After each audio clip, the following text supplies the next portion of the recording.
You sure we will have another laptop?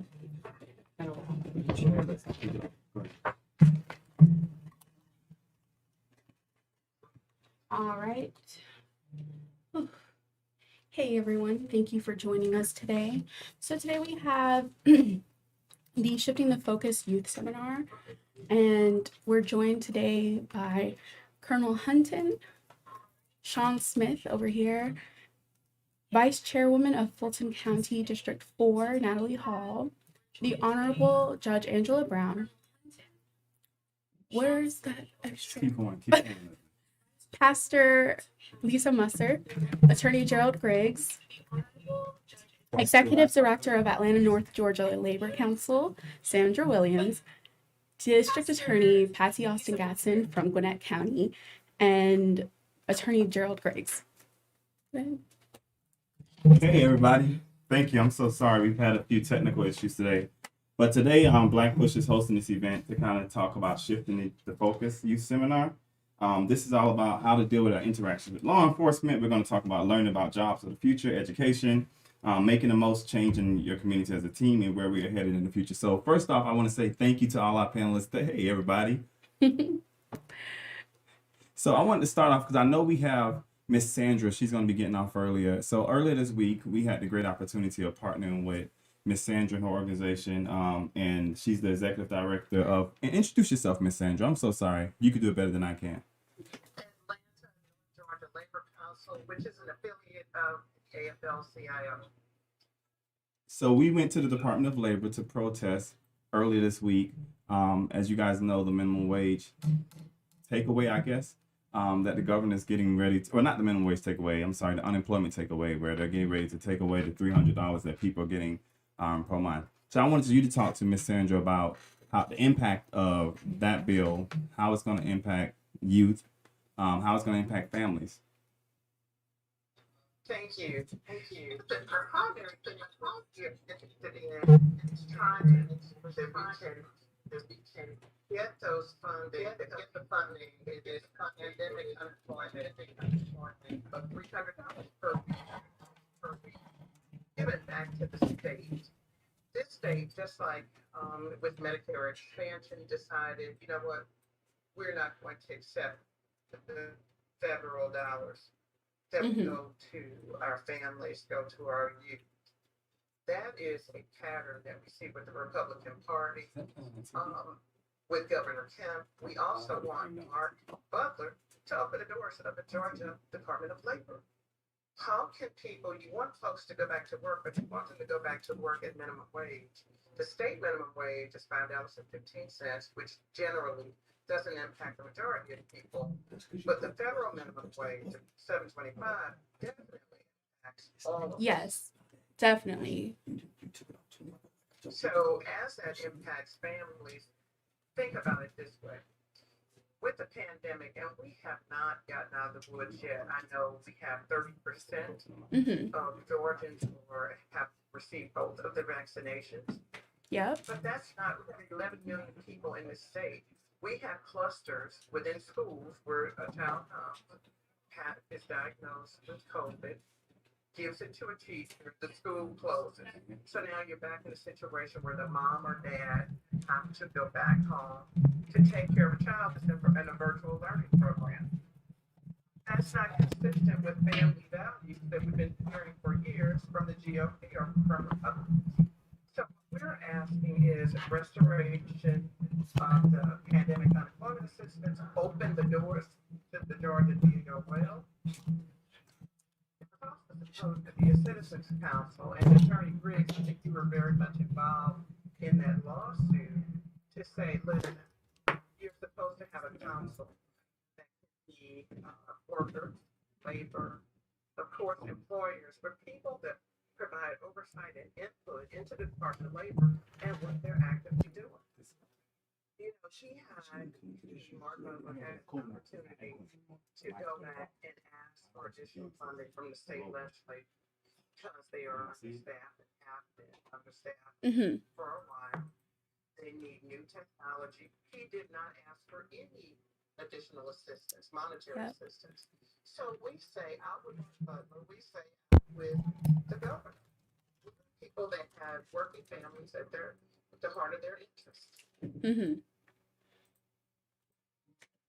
So let You me. guys have another question for me? I hope I answered your question. Oh, no, no, absolutely. So my question is for everybody on here. One of the things that's extremely important to me recently has been the way we deal with education, and everybody here on this panel. Oh, wow, you don't change your background up. I see you, Judge Angela Brown. But everybody on this panel can. I think everybody can relate to how important education is. How important education is. So I want everybody to kind of jump in and talk about how important education is. It's definitely in your field of what you do. And I'll start with Colonel Hunting because you're on the top of my screen. So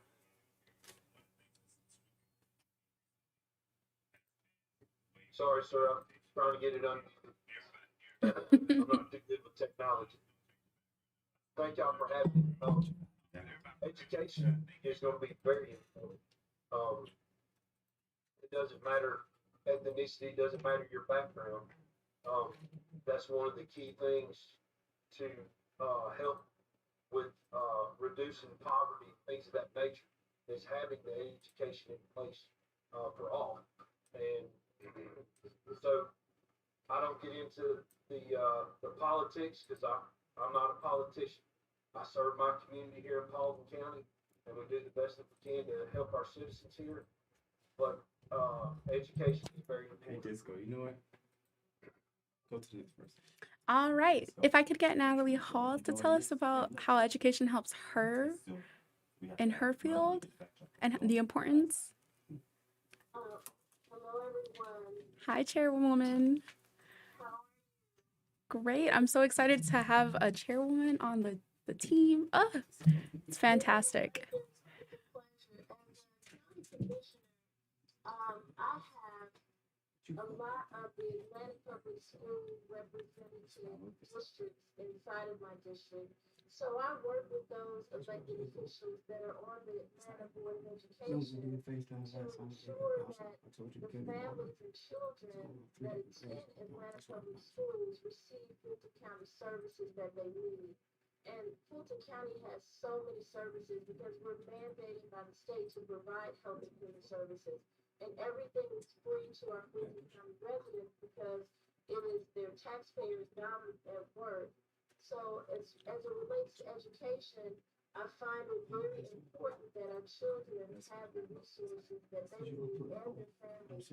Because if they're going home to a family that's in need of food or health or any type of resource as far as housing, anything that Fulton County offers, that will distract their education. So that's how I help in that area. That's awesome. Yes, I went to school 6 through K here in Georgia in Cobb County actually. And I'm in college now. I'm a sociology student, and one of the things we find the most is exactly what you're talking about, where students are that lack security at home are having a harder time in school. And the most Atlanta public schools that have 100% free and reduced lunch. So that means that the families in those schools are living at the poverty level or below the poverty level. So I try to find ways to bring the Fulton County services and programs to them to help their experience be much You see better. yourself now? That's awesome. 100% free reduced lunch. That's awesome. Like, I'm in awe because it's so hard to get free and reduced lunch based on income of your parents. All right, let's move on to the Honorable Judge Angela Brown. How is education important, which I know it is, in your field? I'm a law school hopeful, so anything you can say, I would love to hear. I just think that education is important for everyone. Mm-hmm. The studies have shown that there is a pipeline directly from those who cannot pass third grade or start falling behind in third grade straight to prison. And so we have to get No logo. involved with the education of our youth. I mean, think about it. We have people who can't read at a base level, who are out here in society and really just getting along. If you come in front of a judge or you're involved in the legal system, already you're at a disadvantage. You've got to be Yeah. able to, got to be able to interact with people. If you're being represented, you have got to be able to make sure that the person who is representing you is doing what they're supposed to do. When Absolutely. I sentence people, if they don't have a GED or a high school diploma or some kind of certificate to work by, I require that. And I know some people think, oh, that's just extra, it's kind of ridiculous to do, but it makes a big difference. It does. The bullet, the weapon, if you say in our society today, if you want a weapon, then you need an educated child. Right? The pen is Educated mightier than the child sword. begin to look at processes and question, well, why are we doing this? You know, if you think about when you were younger, or those of us who have children, you know, when they're 2 and 3, everything is why, why. At some point in time, we lose that. I mean, if you want to have if you want to be on the bench, you can be on the bench like me, but you got to have education, right? You got to go Yeah. through 12 years of high school. You've got to go into college, 4 years of college, and then you got to go to 3 years of law school. You want to be a police officer? Guess what? You still have to have an education. That might be part of the problem, but you know you've got to go through high school. If you some go through college and then go into the force, but even when you get there, you have to go through education and constant education, constant thing. Whatever you want to do, you put your mind to do it, you can do it. And if you want to go to college and it looks like your parents can't afford it or you can't get there, you can get there. There are scholarships. Churches have scholarships. People will give you money to go to school if they come alongside of you and you tell them your story. I want to be a district attorney, just like District Attorney Austin Gadsden. And you tell them why, you tell them where you're from. People, I just believe, and I know, you know, it is separate from from being a judge, but I just believe that God puts people and resources in our paths, and we just need to ask for it, and people will go through great lengths to help other people. You see stuff on television, somebody trying to go to college. If y'all remember the story about the young man who was walking to college every single day to get to his classes. They put it on TV, people bought him a car. People gave him money so he could move closer because it is in our nature to try and help people who are trying to do something with education. Gotta have it. So, you know, there are people who want to help you get it. Absolutely. And we're gonna kind of shift. I want to hear from DA. DA. Austin Gadsden. Woo! I love all these law schools. Listen, let me tell you something. She does great introductions. Obviously, I can roll back. But we'd love to hear from you too about education. Why is it important to the DA's office? I mean, we had a great opportunity this week, actually. And for those who don't know, Pastor Muster, who's over in the right-hand corner, we hosted churches in her church in Gwinnett, and there's about 20 churches that came out. And DA Patsy Austin Gaston couldn't make it, but she sent somebody who I've a DA Daryl, man. She sent him, and the Gwinnett Police Department actually sent out 2 officers who heard from the community. But why is education so important if a person is trying to pursue the job of being the next DA? Well, I'm going to go back a little further because I found out about a statistic when I was running for this office, and it was shocking to me that 52% of the kindergartners in Gwinnett County are not prepared, not ready for kindergarten. And I just think that's inexcusable in any community that the children are not ready. And I think what I told people during my campaign is that we can all do something. If it means buying a book for a child, reading to a child. The one thing I love about Gwinnett County is that people are more collaborative right now. We do have the feeding programs in the summer for the kids, you know, that have to worry about, you know, food insufficiency when school is out. So they have feeding programs set up.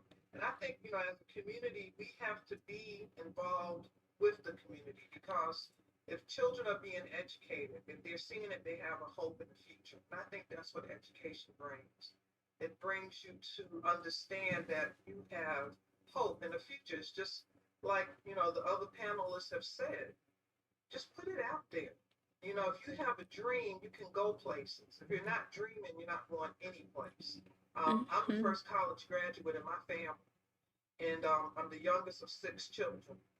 And we were not set up, I was not set up from any special situation where I was put ahead of anybody.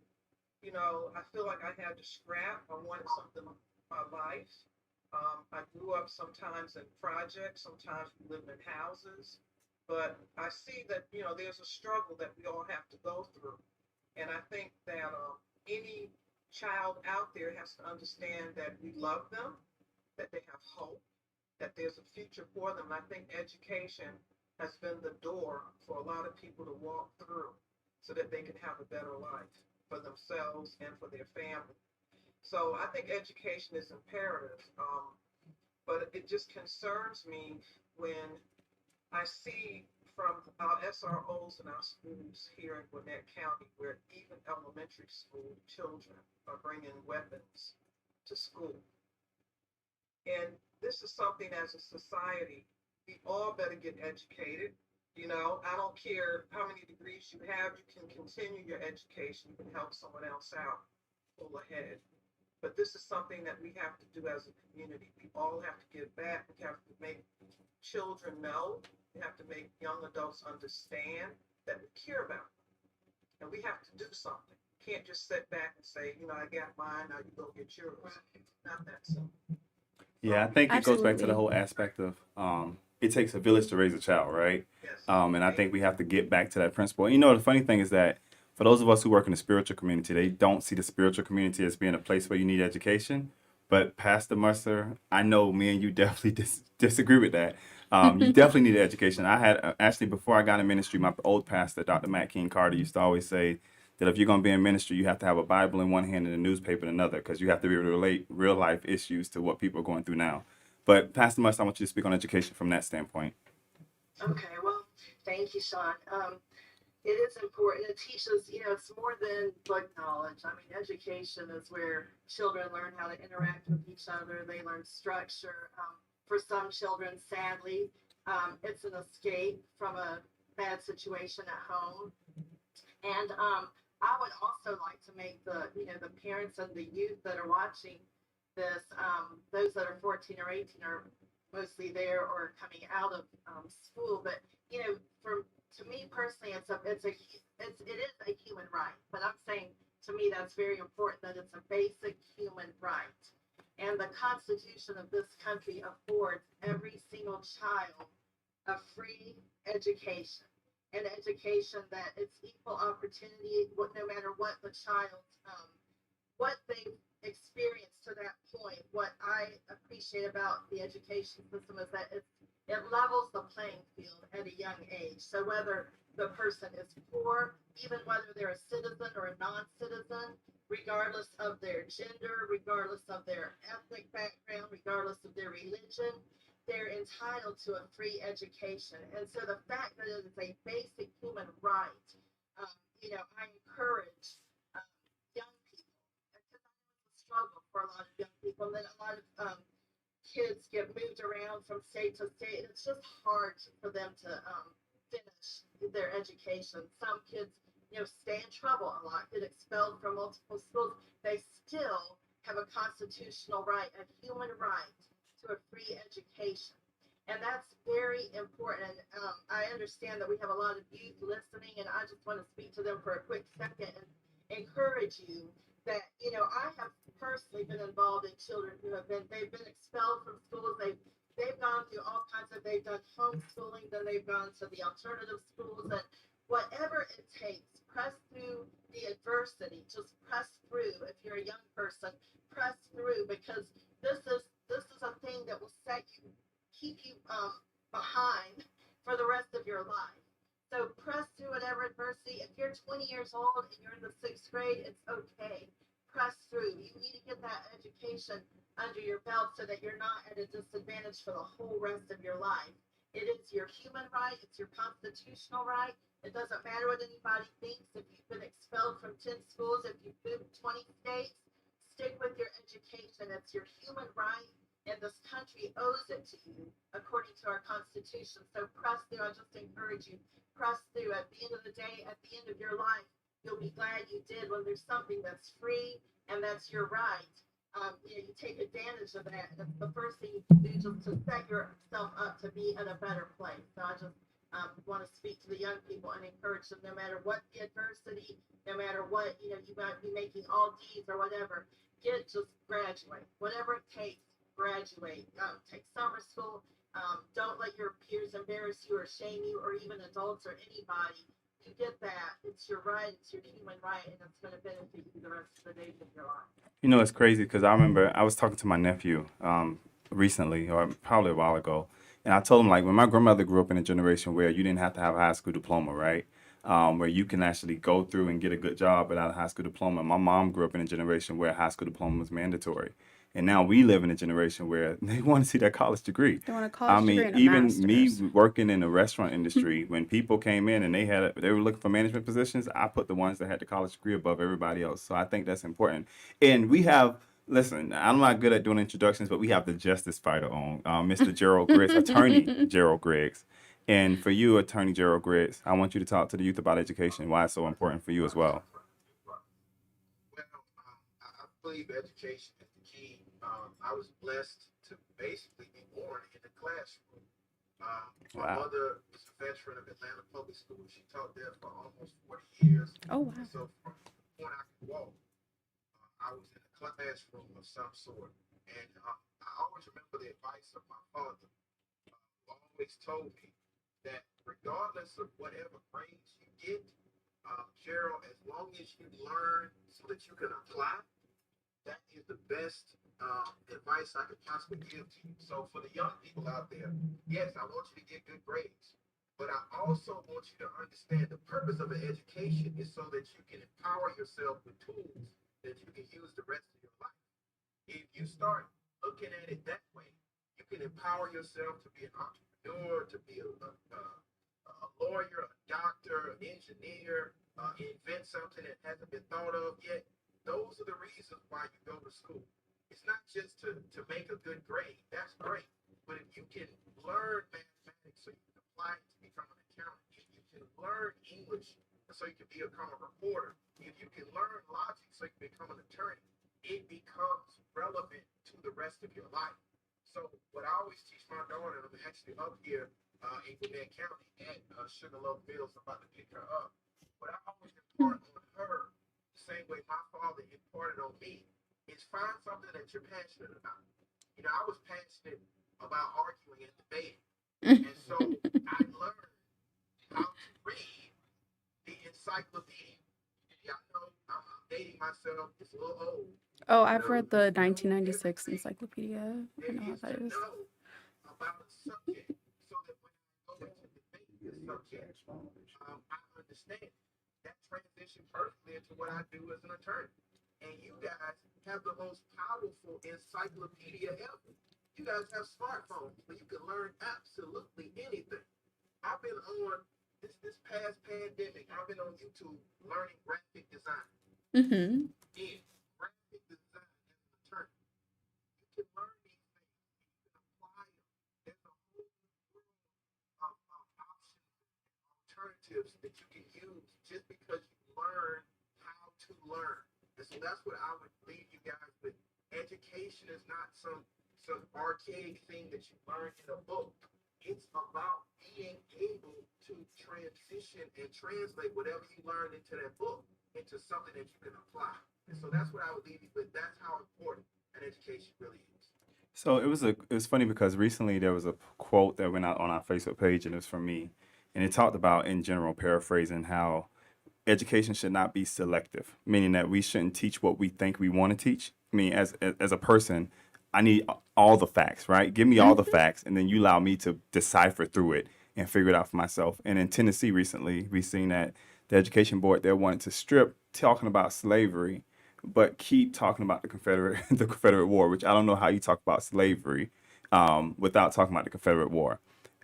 Should education be selective? Like, should we allow our young people, like even Howard? Howard recently has stripped a lesson from there, and Cornell West wrote a beautiful article saying, "Listen, it's our job as educators to give them all the data and give them all the information, and let them make a choice." Should education be selective? Anybody can jump in on that. Sean, may I make a comment Yes, ma'am. about education before you go to CRT for the next topic? One area of education that we haven't touched upon is for those people that actually like to use their hands and that are interested in working in the trades. Because we know that traditional education, some people are not wanting to go to college. And I think everybody on the call, including myself, did. However, what I'm here to represent today is that through labor, we have opportunities at no cost that are 4-year apprenticeship programs that could be in plumbing, that can be an electrical training program, that could be a theatrical lighting person, plumbing, electric, all of the things, a millwright. The average wage for those folks is over $50,000 a year, and that is at the start. We have free training, and anyone on the call, I put my email address in the chat. Contact me if you are a youth, 18 years or older, in some cases 17, and you're interested in being trained. You have to put in the time, but if you're interested in the training, I can help you with that with no debt at the end of the training. Let it be known. Yes, I Yes. love it. Traineeship program, please contact me, because what we're doing is operating engineers. When folks drive down the road, we still those men and women make tons of money. CDL drivers, they make money. So many times we found that our children so topic at school, and if they're not going on to a graduate degree, then they spend more time paying back the loan that they got for that 4-year degree. What I'm saying is apprenticeship programs that I represent don't have that. They are with unions. So please feel free to contact me. The last thing, and I'm sorry that I have to depart the call early, you're about to talk about CRT. I was at a Cherokee County School District meeting on Thursday night. It was appalling, the responses to this. 2 nights before that in Forsyth County, Daniel Blackman was on the news. You may have seen him talking about, he's a person that's very active in our community, about the need to teach. It's not making anybody a villain and somebody else a victim, but it's the right for people to learn. Right. So I know about what you were about to talk about with selective learning. I just wanted to put that out there about the education piece, because we didn't touch upon non-college education that can actually earn you a living wage and a career path for the future. So I thank you. I'm sorry for interrupting. No, I know want you you're to in get that out there when California. we're talking about education. No, I know you're in California enjoying your family. So thank you for even being a part of this today, and thank you for coming on at such a And last going minute. forward, last thing, June 11th, Mm-hmm. we will have a job fair from 10 to 2. I encourage everyone to come. It will be at 510 William Street. We are partnering with a number of agencies, including MARTA, including the Urban League, and a public school system, the adult education program. So we have many people that will be there. If you heard a Live Nation, particularly for a lot of young folks on the call, they go to concerts, they know about stage and lighting and all those training opportunities. We will have them available. So please encourage folks to come June 11th, which is a Friday, 10 to 2, 510 William Street at the FEW Auditorium. Again, any questions about that, contact Sean Smith or contact me via email, and we will get all the information to you and a flyer. Absolutely, and we're gonna actually have it on our website at the end of the day as well. I mean, by Monday, by the end of the day, Monday, we'll have it on our website as well, and we'll make sure this information get put out on Facebook too. Thank you, guys.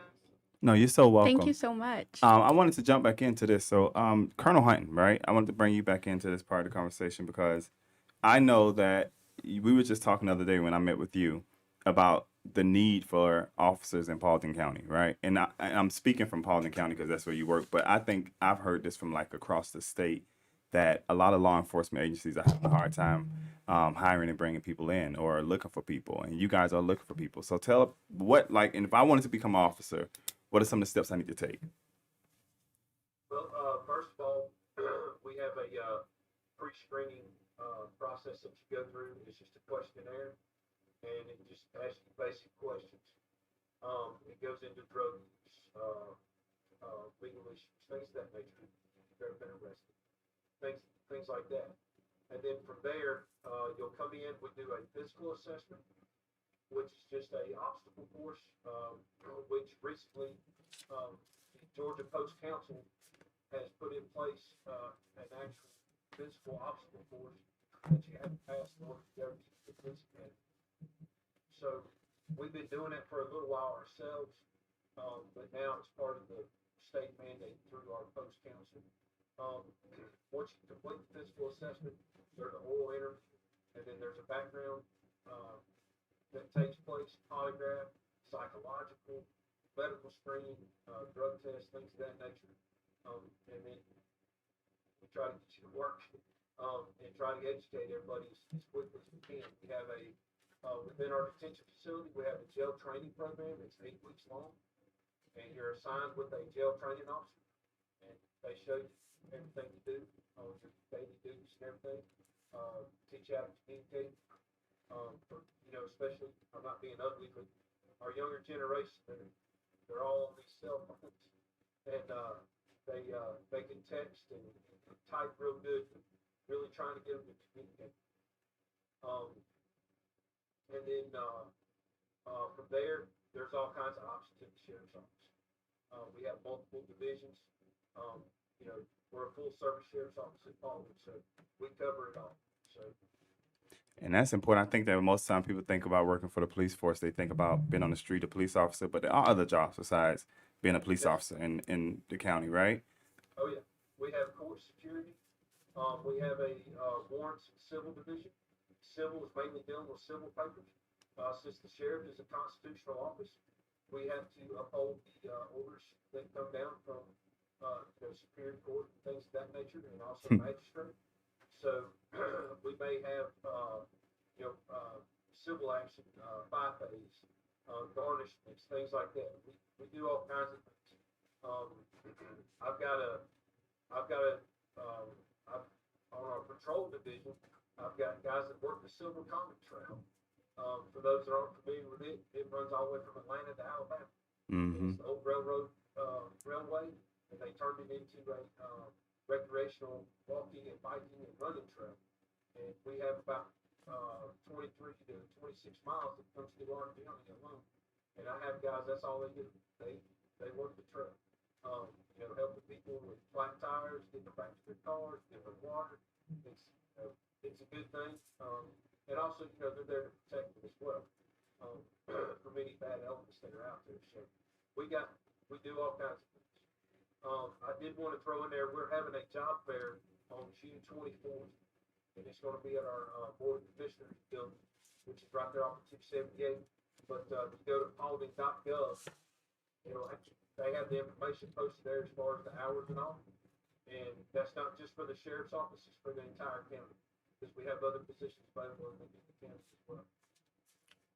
So also, Judge Angela Brown, I'm going to bring you back into this too, because just because everybody think that, there's more to you, right? I mean, I was in your office the other day, well, not the other day, a couple of months ago, but there's more pieces than just being a judge. Like you have somebody who works with you, somebody, a legal assistant, there's more to the judge's chamber than just the judge that comes out, right? Explain to them like the different positions that you guys have. Like, it's just not, if you're not going to be the judge, there's other things that you can do within the judge's chambers, right? You mean employees that work with me? Yes, ma'am. Within the court system. Within the court system and employees that work with you. So, I think that's the beauty of the legal system itself.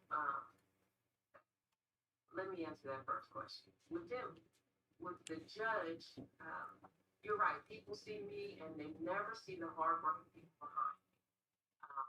So for me to come out on time, I I have a judicial assistant who works and coordinates with the security, coordinates with the clerk's office, coordinates with the attorneys to make sure that everybody is where they're supposed to be. We have a dedicated clerk from the clerk's office who makes sure that all the files are in place, that notices go out to people so that they can know that they have to come to court this day or come to court another day. I have a staff attorney, so I actually have an attorney, so that, legal issues come up, I'll go to the staff attorney and say, okay, this motion came in, what is, look at the law and then come and talk to me, like having your own attorney. You open the door and you say, I don't understand this law. What does it mean? Oh, here are the two sides. What do you think? And then she gives the law to me, and then I read it and make a decision. And then the hardest working person, I have a court reporter that every time I'm on the bench, she's on the bench. And when I'm not on the bench and I'm out having lunch and having fun, she is in her office trying to get transcripts ready for attorneys. I think Miss Connor probably works, if I work 20 hours, Miss Connor works 35 to 40 hours for every 20 hours that I work. And I can't do anything without her being there to keep the records protected. But then you have all sorts of people. We have people who work for the county who come through and clean and disinfect the offices, right? My office, every morning I come in, the office, the courtroom is clean. But it takes someone who has to go in there and disinfect. Miss Sandra does it all. She makes sure that everything is up to CDC standards. We have people who come in and fix the lights and make sure the electricity is working. There's just so many different people that have to work together so that when I come out, it looks like it's all me, but it's really the people behind. Which is a note to every youth out there. You need to be nice to everybody you come in contact with in a place, because you never know, who might be there, who's helpful, and who knows everything. When I want to know what's going on, I ask the deputy, because they see everything, and they talk to everybody, and they'll stand there and look around and check, but they hear everything. And then I talk to Miss Sandra. I talk to the people who do the cleaning and the courtroom cleanup, because they hear everything. And then that's just with the one courtroom, right? So you have 10 courtrooms and just like that. And then within the county, you have so many different people in accounting and human resources who take care of who's hiring and what people need to get hired. You've got, we have an IT computer person, because I'm bad with computers. Like I said, my son came in and put the background up for me. But we have computer people who you never see unless there's a problem, and then they come out of nowhere. We call him Superman Clark Kent, because he will come out of nowhere in 2 seconds, fix everything, and then he disappears again. But there's just so many different pieces that have to interlock so that we can work well. And Vice Chair Natalie Hall, I wanted to bring you in on this part too, because I did a podcast show with her this week, and I was amazed at the amount of people that was just involved in the detail of it. I was like, oh my God, I need to step up my game. You guys were amazing, but even from that perspective, there's a lot of people that help you and help make you who you are, right? Let's tell some youth about those job opportunities as well. So as a Fulton County Commissioner, we have a budget, an office budget, which allows us to hire staff based on a law that was passed. We can have 4 full-time staff, or we can have 3 full-time and 2 part-time staff. And so I currently have a director of legislative and community affairs. This is someone who has been with me since my very first campaign. She is a reader. For me, I'm not about degrees, because degrees don't make the person a good employee. It is the employee that makes them a good employee. And so I don't require degrees. I require something that's totally different. when I build my team based on those areas where I know there's a need that I cannot meet because there's something else that I need to do in my position.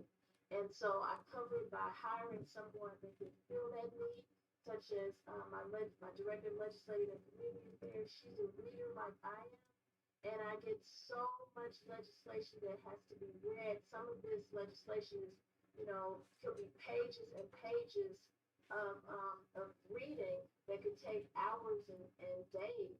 And so she helps me read the legislation so that I know what I'm going to be voting on when I have to vote at those board of commissioners meetings every first and third Wednesday of the month. And she also is a thinker like me. She thinks deeper into what is going on. She is a researcher like me. So I needed that assistant, and that's what I'm looking in for a person to fill that position. I didn't look at a degree because a degree is not going to make you a person that reads. A degree is not going to make you a person that comprehends well and that knows how to look at something and say, okay, I need to know more information to really understand what this is and what this is going to do to the people in this district. And my other position is my district director, who is someone who has been in the political arena for some years, who has experience through working for the late city council member in Atlanta, Ivy Leon Jr., and who has worked for Atlanta City Council member Cleo Winslow, has worked community-wise as a consultant and contractor for John Hope Bryant at his Promise Homes nonprofit organization, which is affordable housing. And he also works with Mr. Thomas W. George Jr. with 100 Black Men and Just Brothers. And so that experience that he has is what drew me to him and hiring him as part of my team, because he not only has experience working for an elected official, but he also has community experience and housing for affordable housing for families and housing for the homeless is very important to me. That's something that I've been trying to do for a couple of years. And so his background is what drew me. Education wise, all of this education, I would say when looking for education, do what you love. Don't just do something because it's popular for the moment, because it will be popular for that moment, and then next thing you know, there'll be something else that's more popular to have a degree in. So do what you love. When you do what you love, you're gonna, number one, do the best job ever. You're never gonna get tired of doing it. Like people say to me and my team that what we do is hard work, and I tell them it's not hard work, it's heart work. It comes from our hearts. It flows out of us. It's a lifestyle. It's not a job. You don't punch in from 9 to 5. You live it every single day, every hour of the day, because serving is a lifestyle. And I want to shift a little bit. So one of the things that, interestingly enough, I was in Dallas last week, and I spoke to a group of like 25 nonprofits. It's supposed to be just them, but it ended up being like 500 people there. And there was a group of about 20 men that came to me, 20 young men, 20 young African-American men. They were all under the age of 18. And one of the questions they had, and I'm going to bring Attorney Griggs into it, is what do I do like when I'm dealing with law enforcement? Like, how do I interact? Like, what is that I need to do? Because we seen a video recently, right? And I know all of us have seen it of a I think he was a lieutenant in the Army. And the police officers wanted him to get out the car. And they treated the man literally like a dog, maced him. And while he was literally had his hands out and said, I'm scared. What should I do? I mean, complying with all the rules. And the police officer looked at him and said, you should be scared, and maced him again. So those, and we just seen something happen in Louisiana where we just seen video of a guy who was killed literally by the police, but they said that, he ran into a tree, and evidence has proved that that was not the case, right? Attorney Griggs, how do we make sure we get home at night? That's a good question. And first and foremost, I want to start off by saying, I do this kind of law, and in this kind of law, there are feelings on both sides. And what I would like for our young men to understand is that even though we see these viral videos, and I see them every single day, that we have to remember that these represent maybe 2 to 3% of the interactions that happen with law enforcement. So, as somebody that grew up with members of law enforcement in my family, and as an officer of the court, I respect the law. Right. I respect the administration of justice, and I respect officers who carry out the protection of the Constitution. That being said, there is a very disturbing trend that's happening right now with the lack of accountability by certain members of law enforcement. And I think that's where we have to fully educate our citizenry on what their rights really are. You have a Fourth Amendment right against unlawful and unreasonable searches and seizures, and you have a Fifth Amendment right for counsel and the ability to remain silent and not have any statements you may used against you. With all that said, there are seminal cases in Georgia. There are seminal cases around the country. Terry versus Ohio, Miranda versus Arizona, in Georgia, Van Sant versus the state. They kind of tell you what the rules are with regard to engagement with law enforcement. There are 3 levels of a stop. There's a consensual stop, there's a reasonable detention, and then there's an arrest. And so when we watch these traffic stops, they are literally going from consensual stop all the way up to arrest very quickly. And there are certain rules of engagement that happen all the way through. So if you're stopped by law enforcement, this is my advice as Gerald Griggs, the lawyer. And I'm going to give you my advice, Gerald Griggs, the black man. Gerald Griggs, the lawyer, you stop by law enforcement. At that point, it's typically a consensual stop. You stop and you consent. They're going to come to your car. They're going to ask for your license and probably some form of insurance or registration. Typically, they had all that in the computer, but they still going to ask you. You have to give them your license. Hand them the license, and you ask them, am I being detained? They will tell you whether or not you're being detained. That's really all constitutionally you have to do at that point. You don't have to give a long story about where you're coming from and all that stuff. All you got to do is give your license. They're going to run your license. If you have warrants, if they have problems, they're reasonable article suspicion to suspect you of something, they may ask you to get out the car. You should get out of the car. Okay. Everything else, I would not have any statements. I would ask if I'm free to go. If I'm not free to go, I'd ask for my attorney. That's how I would handle all that. And of course, I'd be recording all of it on my phone. Now, that's basically the law.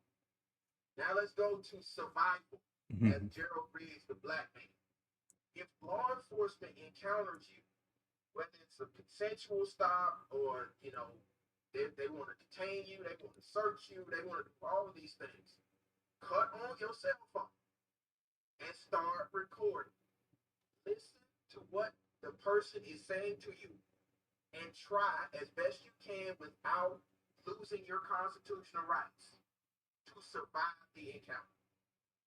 Because right now, there seems to be a lack of understanding of how people's constitutional rights should be dealt with in these traffic stops that are turning deadly. We used to give you a whole list of rules of what you should and shouldn't do. Keep your hands on the steering wheel. Don't make any fervent moves. Don't do any of that. Cut on record and try to survive. Because I can tell you, if you are compliant, you will survive. That's not true. Philando was compliant. He didn't survive. I can tell you, you can try to have a conversation with them on the side of the road. That's not true. Alton Sterling, he didn't survive. So, I can give you examples of so many different encounters. So the best thing I would say at this point is record and try your very best to listen to what the police officer is saying and maintain your constitutional rights, but also survive the encounter. Hopefully, in the next 2 weeks or so, there will be some guidance from the President of the United States and Congress on how we deal with these things called the George Floyd Justice in Policing Act, or some sort of executive order. But currently, right now, as an attorney and also as a black man, I'm not going to lie to my black brothers and sisters. There is cause to be concerned. What happened to the veteran up in Virginia, what happened to Andrew Brown in North Carolina, what happened 2 years ago in Louisiana, what has happened here in Atlanta, multiple occasions, there are reasons to be concerned. And my hope is that members of the legislative branch will figure out a way to mandate nationally a set of standards on how we deal with these issues, because we understand that policing is a very difficult job, but also there has to be some amount of concern for certain groups of citizens. It is unnecessary to have 1,000 U.S. citizens a year killed by law enforcement. That's a statistic from the Washington Post. From 2015 to now, every single year there are 1,000 individuals that are killed by law enforcement. That we should never have to keep track of the number of people killed. So my best advice at this point, record and try as best as you can to maintain your constitutional rights, also to survive the encounter. And I'm going to bring in DA Patsy Austin Gatson because, I mean, they also need to know how to behave in the courtroom per se, right? A lot of people, when they get to court, the definitely first appearance or whatever you call it here in Georgia, they want to try to argue their point there, right? And that's not the place for them to do so. And I think that youth need to know that not the best place, right? Guilty or not guilty too. Once someone is arrested, they get to come before the court, and to be a preliminary hearing, they're just not looking at guilt or innocence. They're just looking at probable cause for the arrest. And I think, it's just like Attorney Griggs indicated, ask for your lawyer. You shouldn't be making a lot of comments that might go against you once the trial comes up. So that is your constitutional right to have an attorney. In our cases, we do have court-appointed attorneys if a person cannot afford one. And I wanted to talk a little bit about the early question that you asked about the different areas where people can work in the DA's office. We have investigators, we have chief investigators, and we have a deputy investigator, we have victim witness advocates, we have administrative professionals, and it takes a whole team to keep an office going. We have about 150 employees right now, and it takes all of us. It takes all of us to work and push that forward. And I would agree with what Attorney Griggs indicated. Get home alive. That's the most important thing.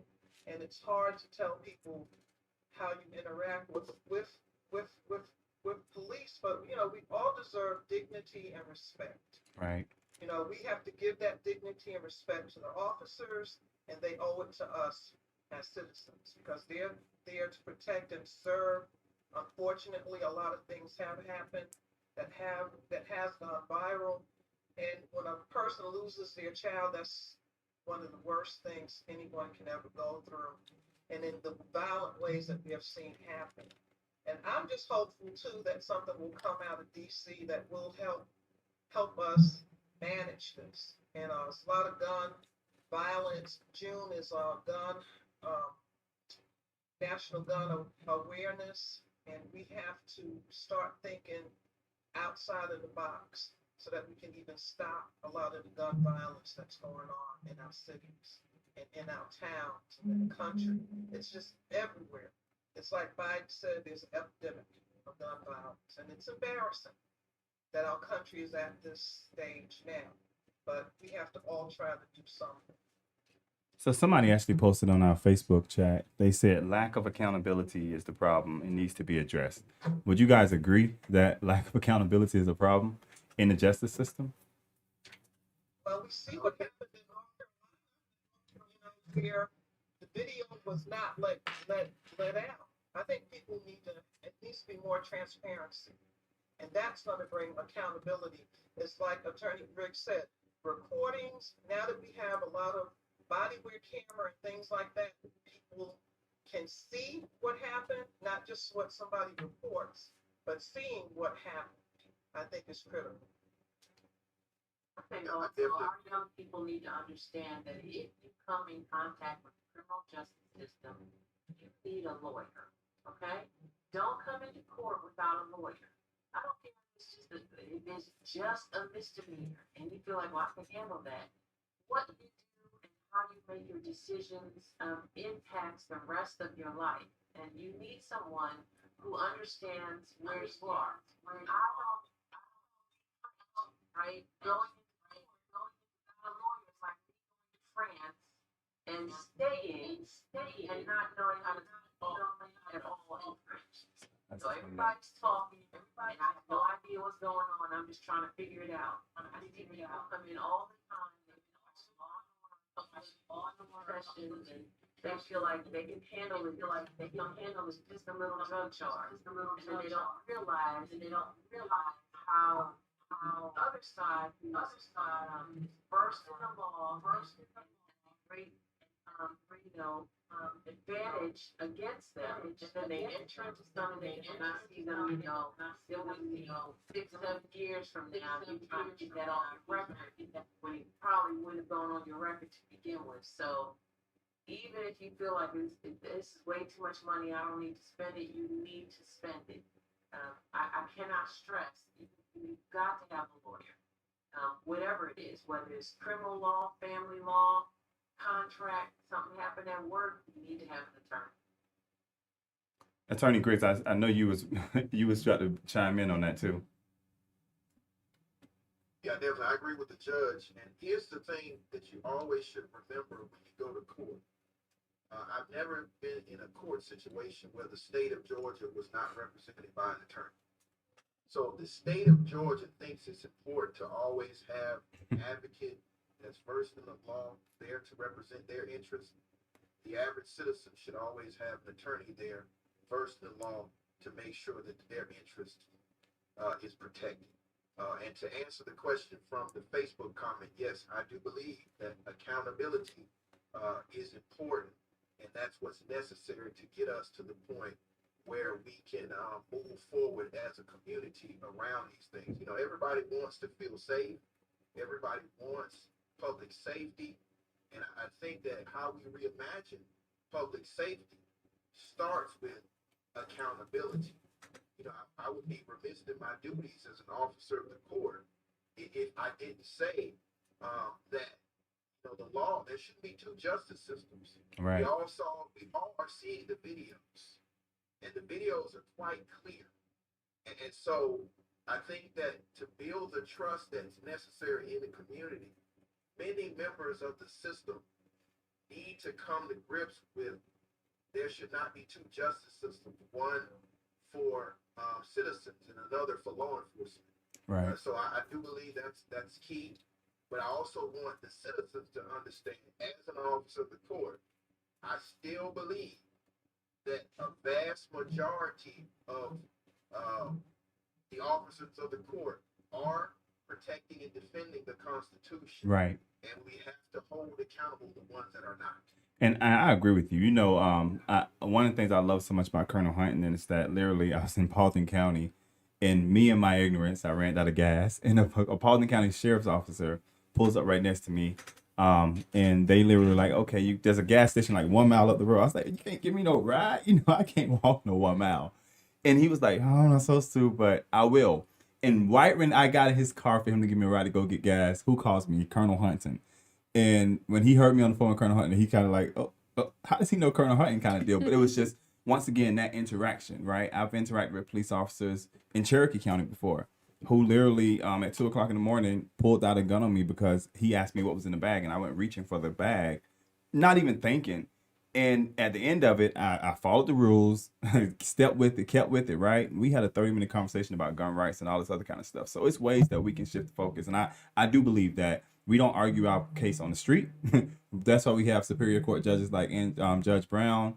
That's their job. But you always got to make sure you have some kind of representation. And I think that even Colonel Hutton would agree with that. But Pastor Lisa, I mean, I know you're passionate about this because we were in a meeting earlier this week with somebody from Senator Warnock's team, and you brought up a lot of things about social injustice and the system and how it works. Go ahead. Are you muted out on us? Sorry, I was muted. As Attorney Briggs, he just laid it out all out perfectly, but as he said, it's so clear that there are two justice systems. What I appreciate about Blackpush and everything that you're doing, Sean, is trying to bring things to where everybody is, the system works the same way for all people. And I wanted to point out, if it's all right with you, Sean, that you and Blackpush are actually working on a Fair Justice Act for the state of Georgia to overhaul the criminal justice system from the top to the bottom. And one of the things that's not fair as it is right now, and this I learned from you, Sean, is that part of the Fair Justice Act, of course, wants to do away with the whole grand jury indictment thing. And as it is right now, if a regular person, their case goes before the grand jury, and I stand corrected before all these legal geniuses here on the panel. I mean, you can correct me if I'm wrong, but as I understand it, like if I had a case that went before the grand jury, all the evidence that is against me is presented, and then they determine if there's enough probable cause or whatever to proceed with the case. But if I understand it correctly, if a police officer goes, if they have a case or something to go before the grand jury, somebody or something is also presented on their behalf, and that's something that's not afforded to a regular citizen. I don't know if that falls under diplomatic immunity or whatever kind of immunity that they're under because of their office, but seeing some of those protections that aren't fair, that aren't right, that don't apply to everybody else, seeing some of those stripped, reevaluated, I think is really important because it couldn't be clearer. And just sit here and listen to Attorney Briggs, a black man saying, advising all the youth across Georgia that are watching this, and his advice, as a professional and as a human being, is just survive the stop. I mean, that should be heartbreaking. And anybody who thinks, that there's not a problem with racism, if people like that would just stop and hear the voices that are affected and hear the hearts. I mean, this man is, he's a professional. It wouldn't matter if he was or not, but, these are the voices that I personally hear so much of, Sean, and, to just continue, like you always use the example, I believe, of Mr. Scott, who claims that there's not a problem with racism in the United States of America, but, to people like that, if they would just pause and listen. And I saw that video of the Army lieutenant, if I'm getting his title right, in Virginia, I saw that video, and it was, yes, he was an Army lieutenant, but he was also an unarmed black man, at a traffic stop, just fearing for his life, hands up, just fearing for his life, and they had to make him, they just couldn't assault him fast enough or hard enough. And so, you're right, this is a very, very passionate thing for me because you just don't have to be a rocket scientist to see the problem is clear. And to me, anybody who has half a heart or just a tiny bit of compassion in them would do, of course, coming from the religious perspective, you cannot really claim to be, in my case, a Christian and then see somebody in the ditch over here suffering, dying, and more death, and just be okay with walking by and turning a deaf ear and a blind eye to their suffering. It's just not possible if you have, just any kind of compassion at all, just basic human dignity, just everybody's right to live for crying out loud. So, anyhow, you and I have talked about this forever. We can go on forever, but I'll just stop now. So we don't just continue endlessly on this. But it's a big problem. And I hope that people who are watching this will share this. And so, what he spoke to and what everybody on the panel has spoke to is so real. this is real life, and I really hope people will share this to the young people, because this is one question we're asked: is what do you do at a traffic stop? And so to hear it straight from Attorney Griggs, it's powerful, and it's literally getting this information out could literally be a matter of life and death for somebody. So I just encourage everyone to share this far and wide so we can get this information to as many youth and as many people as possible, so people can hear the real things that are going on in our community. And I have to ask this question. So we got a question through Facebook, and I'm non-biased. I'm going to ask whatever the question is. I'm going to read it exactly what they wrote. It says, "Why is it that most white officers are so aggressive to people of color? I don't see that when black officers. It's always the white ones killing the blacks. I don't see it the other way around. Maybe I'm wrong, but what most of the videos show, is it different training for these officers?" And I think Colonel Hunton, if I'm going to throw that at you, I'm sorry. That's fine. I can't speak for the videos that they've seen from other places in the country. I can only speak for my agency. And I've been with Paulding County Sheriff's Office for 24 years. I grew up in this community. I grew my family up in this community. I got 5 children. I got a son-in-law. And we train our deputies and detention officers the exact same way. And Sean, me and you had a conversation the other day. And as a Christian myself, I made the comment to you that if people would just love their neighbor, and if we would treat people the way we want to be treated, and that's the way we want our deputies and detention officers acting, and dealing with the community and doing their jobs. You treat them how you want to be treated, and you treat them how you want your family to be treated. Are there bad officers and bad deputies out there? Yes. But there's also bad clergy. There's also bad teachers. There's also bad everything. There's bad apples everywhere. And as an administrator and working with Sheriff Gulledge, that's one of the not so fun parts of my job. But I have to fire and arrest our own people at times. We just did it just this week. We had to lock up 2 of our own, and I hate it. But we're not going to tolerate it. Somebody said it earlier. I think it was the judge. But this is, I'm sorry, the vice chair. Servitude is a way of life. It's the way that you live, and it's the way that you do what you do as an individual.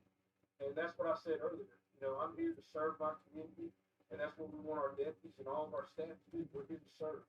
And just like you talk about the deputy that you get gas that day, you know, that's what we're more about versus, I really don't want to say this, but I don't wake up in the morning and put this uniform on and walk out my front door and say, I'm going to go hunt somebody down, and be mean to somebody. I'm not built that way. I've never been built that way. When I graduated from high school, I didn't want nothing to do with further education. So I told my father I'd go to the United States Marines. And real quick, I learned I needed more education. I learned that in the Marine Corps, if you're not learning, you're not moving forward, you're not prospering. Whether it's gaining rank or things of that nature. And when I was 40 years old, I went back to college. So I did a college degree. And, I've got a lot of post certifications and stuff like that. But, so I do feel like, the education side of it is important. But I also feel like it's what's in the heart that's important. Mm-hmm. Absolutely. It's got to be in the heart. And those are the ones we're trying to weed out of this business. That's so inspirational. And the other issue with this too is, sometimes we just get a clip, just a small view of what actually, happened in certain circumstances. Okay, and again, I'm not talking about anything in particular, those specific situations. But when people are coming at you, you're a law enforcement officer, you have training. You're still a human being. You're still going to try to protect yourself. You're still going to try to protect the people that are around you because you just want to go home to your family. And so you're going to do things, you're going to react in ways of protecting yourself. And I'm not justifying any videos or any actions by a law enforcement officer. But I don't care what color anybody is. I'm here to help humankind, mankind. And that's what majority of us, that's what we are. We're here to serve mankind. So we're gonna shift around here. I want to talk about unless somebody else has something they want to throw in there, because I look like Attorney Griggs at one point was going to jump in there. Yeah, I just wanted to hop in there. I completely appreciate what the deputy just said. But to talk about what the commenter said, I would be being disingenuous if I was to say it's only white officers that are doing this, because I've seen too many videos from all over the country, but particularly from Atlanta and in Georgia, where it's black officers, it's Latino officers, it's Asian officers, as well as white officers. And again, I want to preface this by saying that these issues can be addressed by having accountability for the officers that violate the public trust. And I think that's where the conversation needs to go. You know, it needs to go into a system that is equipped to deal with this. You know, every single day, there are a couple people on this call that deal with the criminal justice system every single day.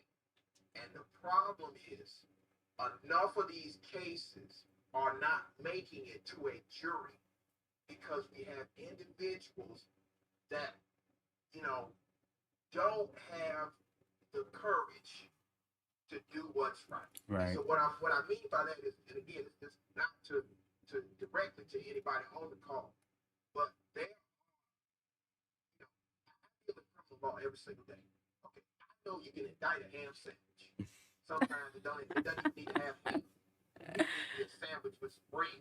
You can indict that. But when it comes to law enforcement officers, they find every single trick in the book to justify not indicting this individual so that a jury of 12 can look at all of the evidence. And I agree with the deputy.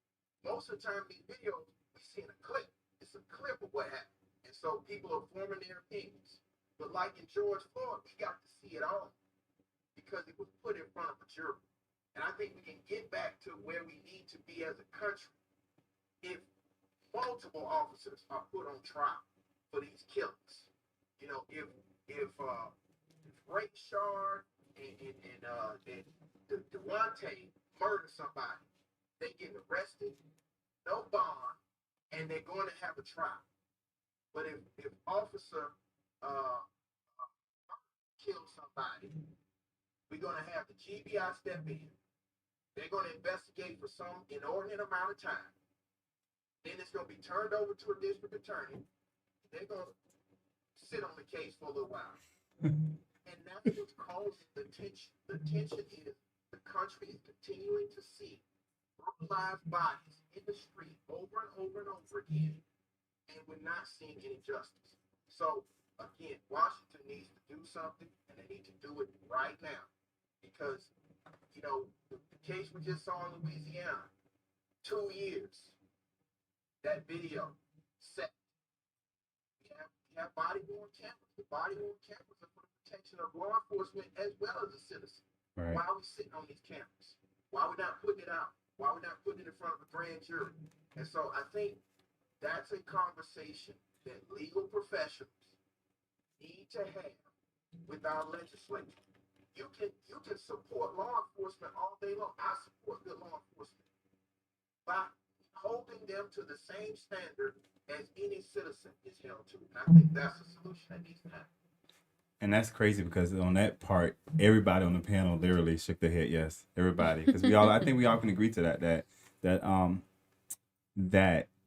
the law should not be blind, right? That it should be. I mean, if we're gonna have laws and we're gonna have standards for citizens, then definitely those who are put in the place of helping to distribute that law should definitely be held accountable to the law.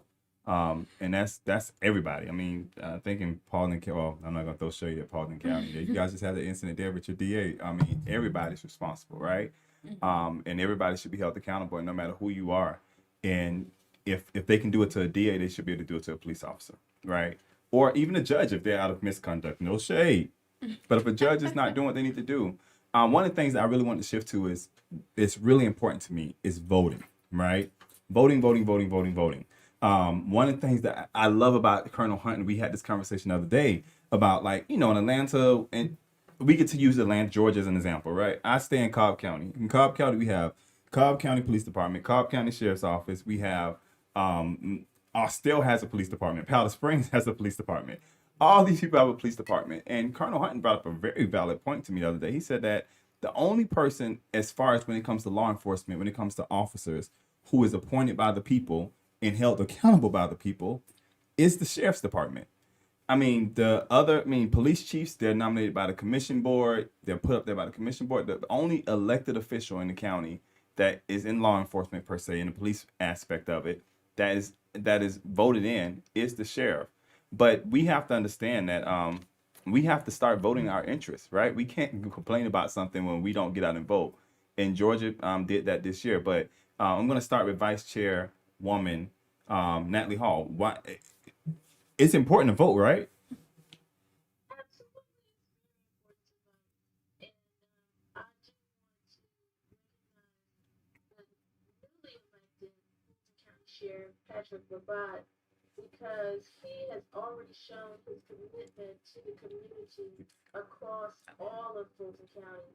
And we have a saying, hashtag one Fulton, because we embrace every municipality that lies inside of the Fulton County boundaries, every city.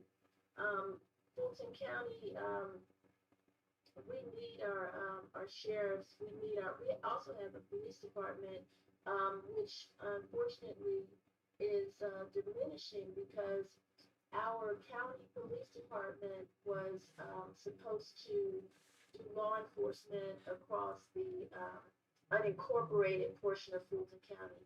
And since recently the governor signed legislation that has given a portion of that area to City of South Fulton and then another portion to the City of Atlanta, we now are down to, I think it's 1 mile or less of unincorporated Fulton County. And so our police department is shrinking, but we do have police departments in those municipalities that will take over the law enforcement. So it's very important. Did I answer your question? Yeah, absolutely.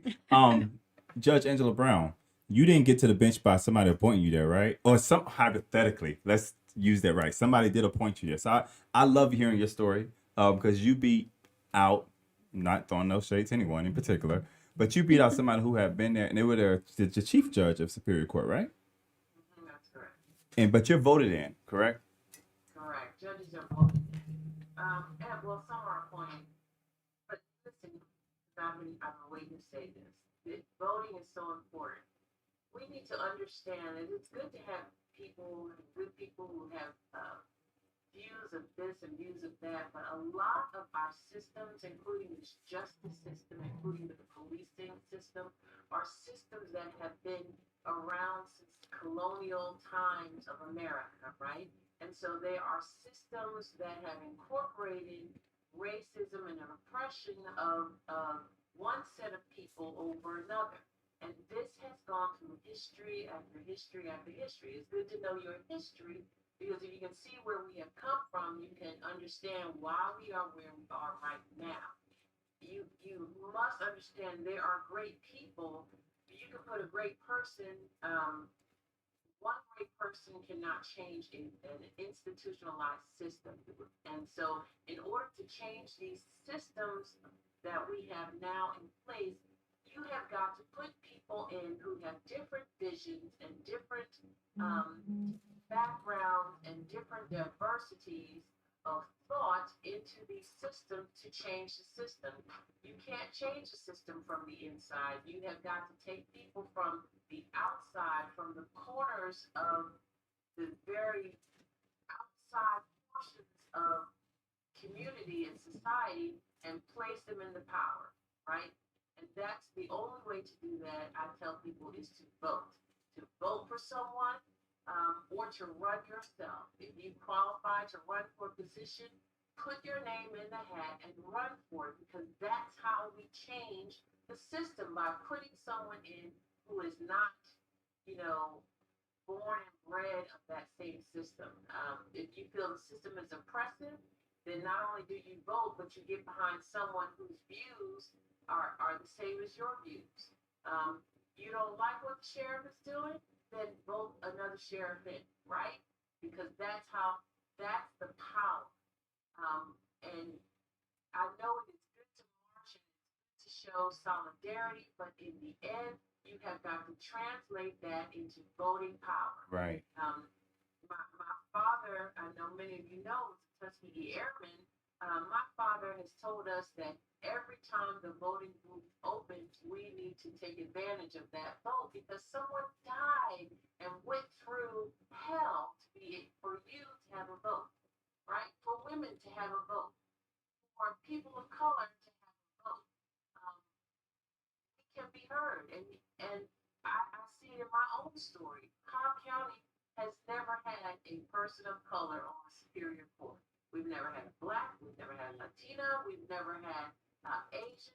It has been basically a white male dominated bench, right? And there are some good people on the bench, but there has been predominantly one view of how things should be done. And so we got out there, and now now we have two African American females. I'm proud that I share that title, first African American Superior Court judge, with Judge Kelly Hill, because we got out and we told people we have got to make a change, and this is the way we do it. And we didn't do it by ourselves. We did it by ordinary Joe Blow standing in line 14 hours just to say, you know what, Judge, I hear what you're saying.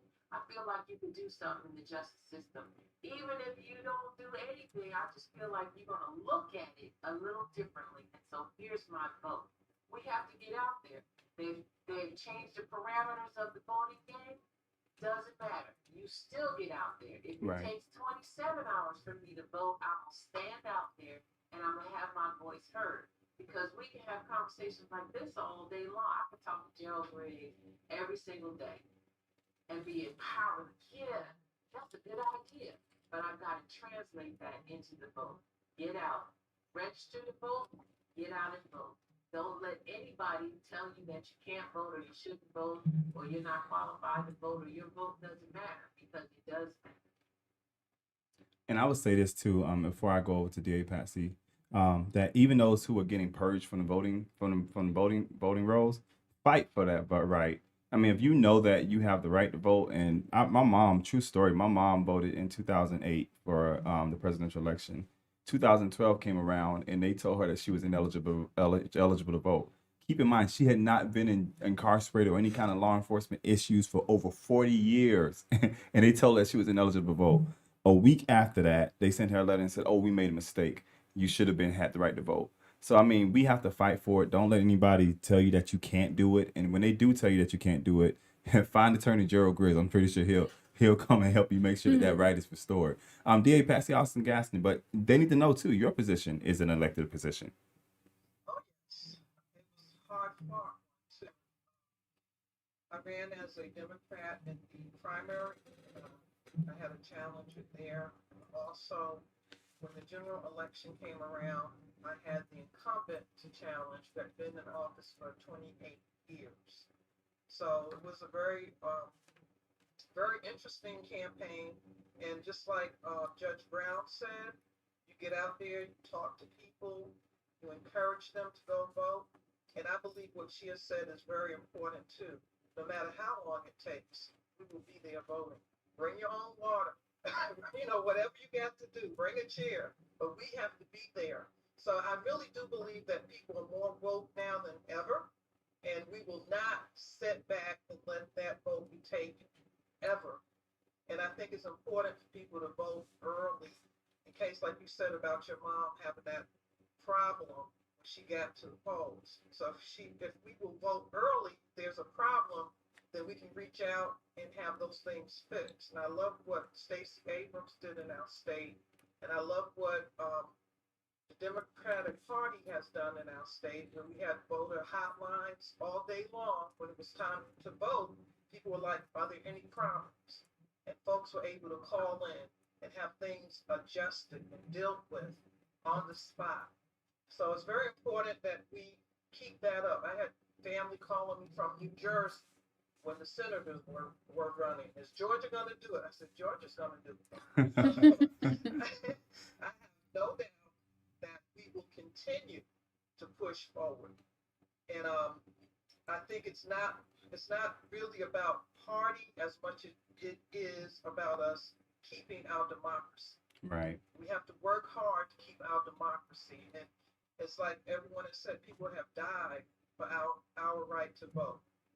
And I hope that the John Lewis voting bill is also passed so that people will know that that time is now. The time is always now. And if we want our families, our children to have a future, we cannot sit on that right. We have to exercise it. Attorney Griggs, I see your hand is raised over there.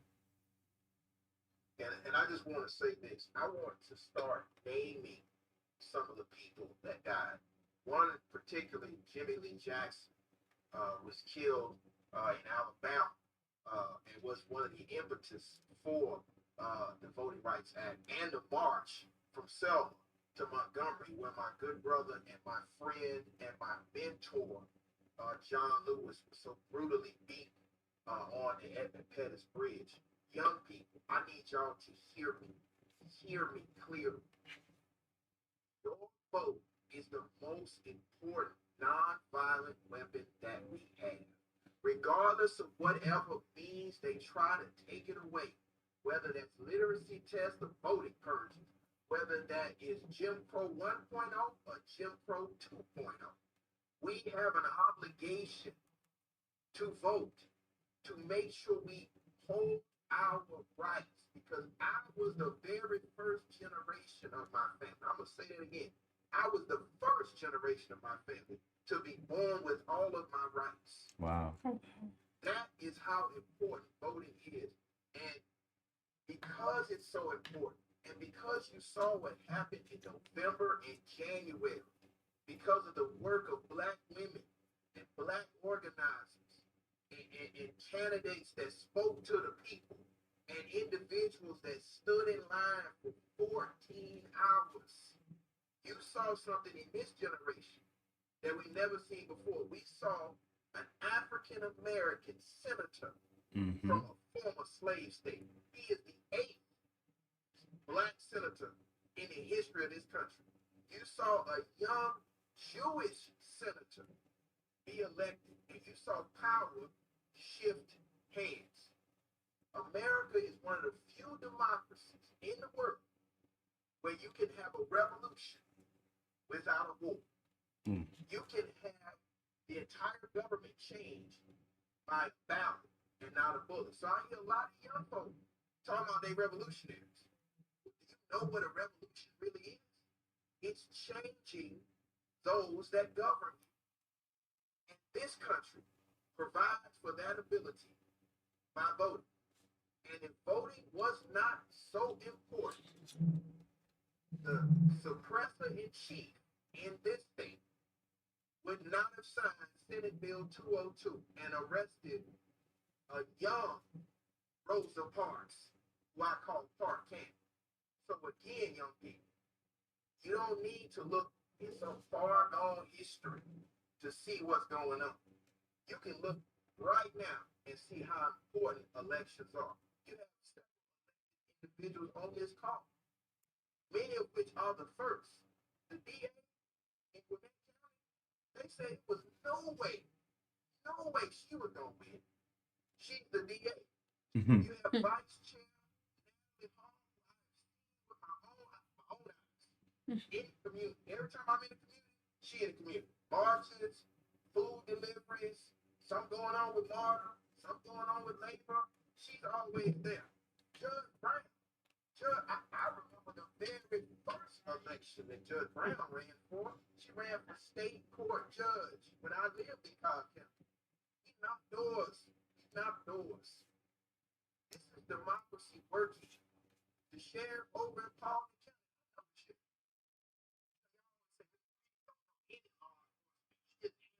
no, Mr. Griggs is not anti-law enforcement. Mr. Griggs is actually a part of law enforcement. I'm an officer of the court. But, you know, And so understand how this really works. It empowers you to understand how important voting is. So I want y'all to do me a favor because I'm gonna shut up after this. The last time I saw Representative John Lewis, we were at a march. We were at, I believe it was a Families Belong Together march. That was the march that shut down the detention camps for ICE. He walked up to me. He said, "Chair, I'm so happy to be here." And I was thinking to myself, you have to be happy to be here to say something to the crowd. I'm just so happy the young people are marching. Y'all got to keep on marching. Tell them one more thing about marching. We didn't march just to march. We marched to get the right to change the powerful. So tell them to march to the polls. That was the very last thing that I can remember John Lewis said. Y'all don't know John Lewis? Go look at the Edmund Pettus Bridge, type in Bloody Sunday. He was a true revolutionary because he almost lost his life for your right to vote.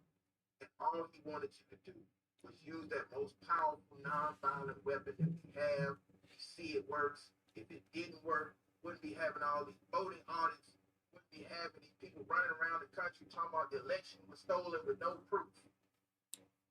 Y'all have to vote because that's the only way we're going to stop these police brutality. That's the only way we're going to protect our voting rights.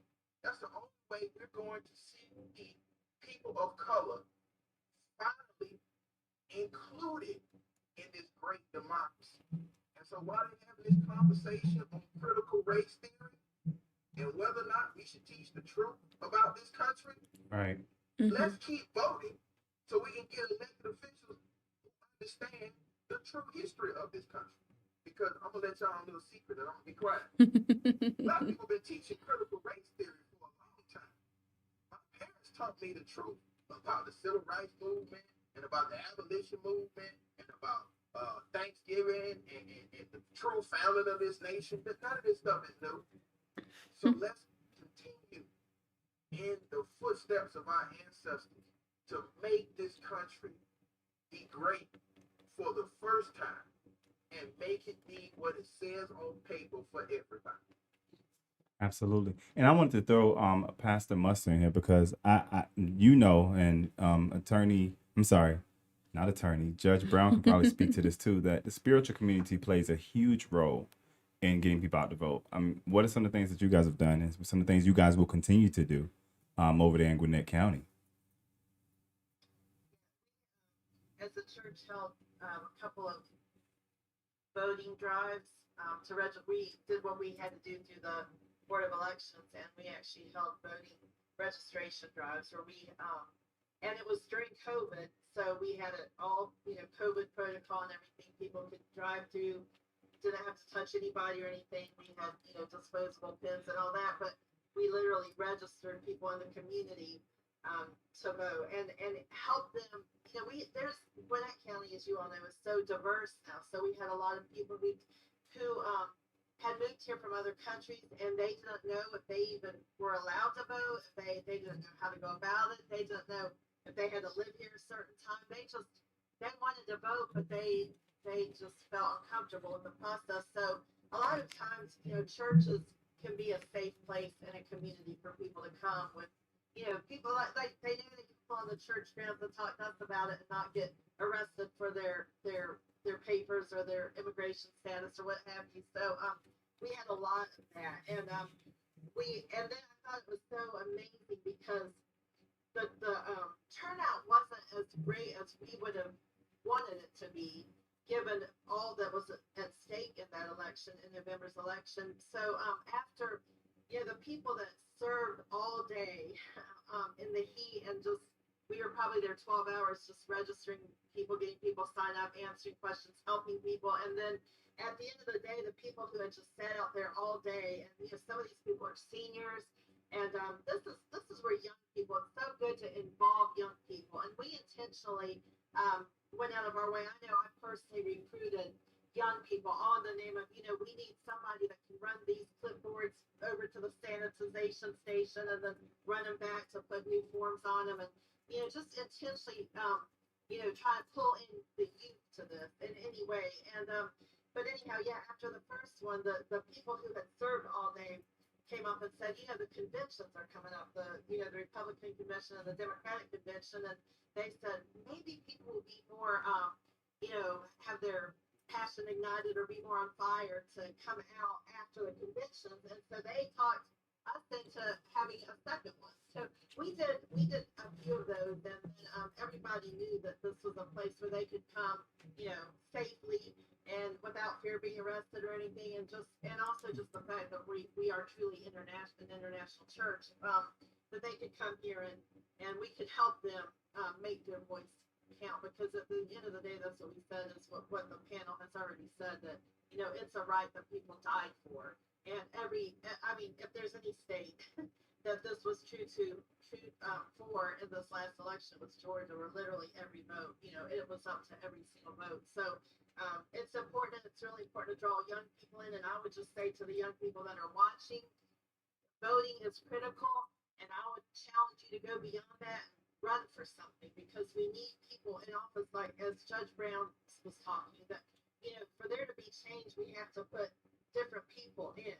And it's never too young to start being involved in a process. I don't know what age you have to be to serve on a campaign. It can even be a local campaign, a mayor campaign, or a city council person. I don't know all those details, but you can start just by, if you're interested, just become involved some kind of way. If you can volunteer to be the leader of something at church, or the leader of something, in your class, or just volunteer to lead. Every chance you have an opportunity, just volunteer to lead. There's nothing too small, and you're building yourself. You're building a resume, for lack of a better word. You're building something, just to start volunteering to lead. And then, just even if you're known in your neighborhood, if you're known, in your community, and then, one thing leads to another. But I'm really encourage the young people to get involved in voting, absolutely, and even beyond that, just find a cause that you're passionate about, or it could be political or whatever it is, environmental, and just get on the board of something. It's not too hard to get on the board of an organization, and just to have a voice, to be in some kind of governing position, no matter what it is you're governing at a young age, but start somewhere, because we need you all. The youth that we're speaking to is not the generation of the future. You're the generation of today. And we need you now to go ahead and, your 14 to 18-year-old, step up to the plate now and go ahead and start getting involved however you can, because this country needs you, the community needs you, the people need you, the generations that are coming behind need you, your younger siblings, all the people that are coming up, the babies that are out there now, they need you to lead them, so that they'll have something strong, solid, powerful, and right, and just, and fair, and equal for everybody to follow. So that's my challenge to the youth on this subject. So we're getting ready to come to time. So, I like to stick to time. Somewhat, don't come for me today. We had a few technical issues, but we got through it. I just want everybody on the panel to take like a minute to kind of leave some kind of inspiration for the youth. And we'll start with Colonel Hutton. And from there, we'll go to Judge Brown, and then we'll go back to Pastor Musser, and then we'll come to DA Patsy, and then we'll go to Vice Chairwoman Natalie Hall, then we'll end with Gerald Grace, and then we'll have our last segment here. But I want you guys to say something to the youth to inspire them to keep on pressing on. The best advice I have for our youth today is to love one another like you love yourself, as Jesus Christ directed us to do so, and treat everybody the way you want to be treated. If we all did that, this world would be such a better place. And Sean, I want to thank you for your time. I enjoy our conversations. I enjoy our time together. I thank y'all for having me. Absolutely. Thank you. Thank you. The Honorable Judge Angela Brown. I would just say to the youth, you are our future. We hear it all the time, but you have creator-inspired gifts, right? That there is a wave that is coming over this world that you are in the forefront of. Talking to young people, their ideas, their creativity, their passion. You know, don't let anybody stop you from doing what you want to do. If someone's not doing, if Judge Brown is not acting right, vote Judge Brown out. Get together with your friends, right? Because you are a powerhouse by yourself. Then you add 10 of your friends, y'all become more of a powerhouse.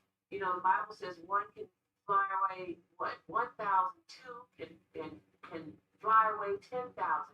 Think of what a group of y'all sitting in the PlayStation room thinking of something to do. What power is behind that? There is power in your pen, there is power in your mind. All you have to do is get together and do it. Pastor Musser. I would just like to say to the youth of today that we believe in you. We've all made mistakes, so you may feel like your mistakes have disqualified you, your background has disqualified you, but none of that's true. If you fall, just get back up.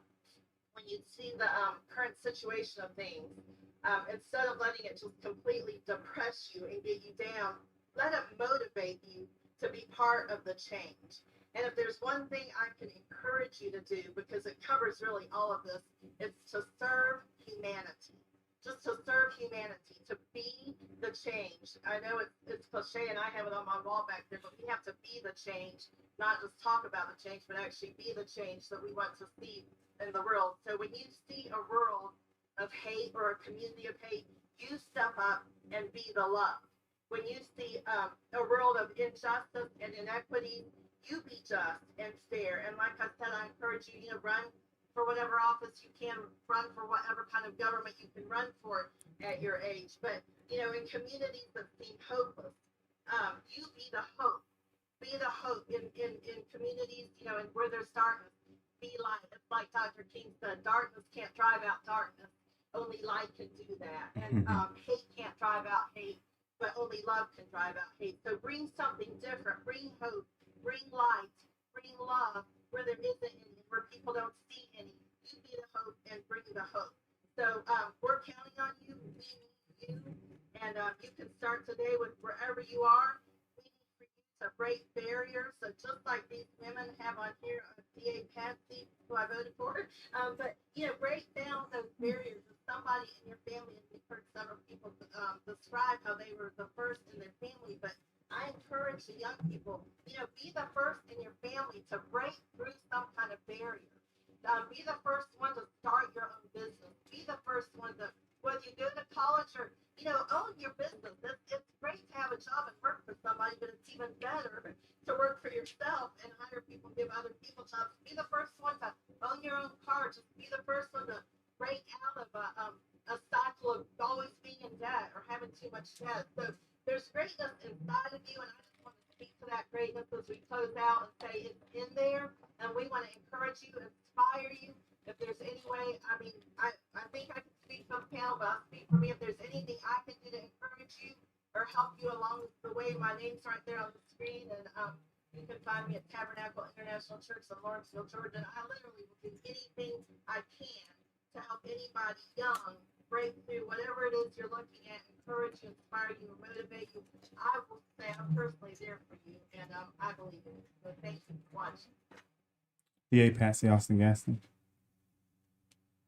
I just, oh, I'm sorry. I think you do call the vice chair next. And you can go ahead because you already on. Because the way she's on my screen is different, I think. Well, so much has been said today for our youth.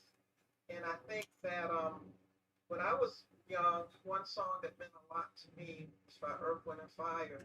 And it was Keep Your Head to the Sky. And I think we should never give up. That's one of my things, never give up. You know, when I was in private practice, some of my clients referred to me as a bulldog. I don't give up. So we just sometimes just got to push ahead through everything, every obstacle. And for some reason, God made me the kind of person that if somebody tells me I can't do something, I got something to prove. So I just try to, you know, work hard, and I encourage them to do that, because if you put the effort behind it, and you stay focused. That is important. I'm also a big list maker. There's something that I want to see accomplished. You find out what the process is, how you have to do it. Do your research, make your list. I think somebody on the call said, I think it was Attorney Griggs, you all have in your hand a computer, which is your phone, and you can find out anything on any subject in the world. So I say to the young people, do your research because y'all are so excellent at it.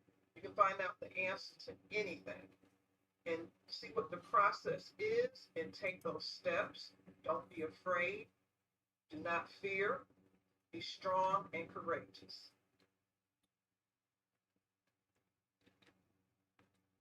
All right, so now it's on me. I have to address just a little bit of what everyone before me said because it fits into everything that I want to say to our youth. You are our future. We are aging in place. And one of the things that I hear often as a county commissioner is that the fastest growing population is the senior population, it's the aging population. And so we're going to be looking to you to be where we are and to also be the future leaders that are going to be supporting us and helping us as we age in place. If you just do a couple of things, and these are easy things, extend love, forgiveness, grace, and mercy. These are powerful actions and emotions that can change this world. And we speak so much about the racism that we see, but we need to speak about how to combat that. And these are things that will combat that just by extending love, forgiveness, grace, and mercy. And when I was a young girl, I remember always getting challenged to do new things and to grow and learn. And I would tell my mother, but I'm scared. And she would tell me, do it scared. If it's not going to hurt you or someone else, and it's not illegal, it's not unethical, it's not harmful, do it scared. And so through that, I have learned to push forward. And I believe that that's what has brought me to this point in my life now because I don't even think about the fear anymore. I just do it. If it's right and it's the right thing to do, I do it and push right through the fear. So that's what I have to say to our youth today. Attorney Griggs.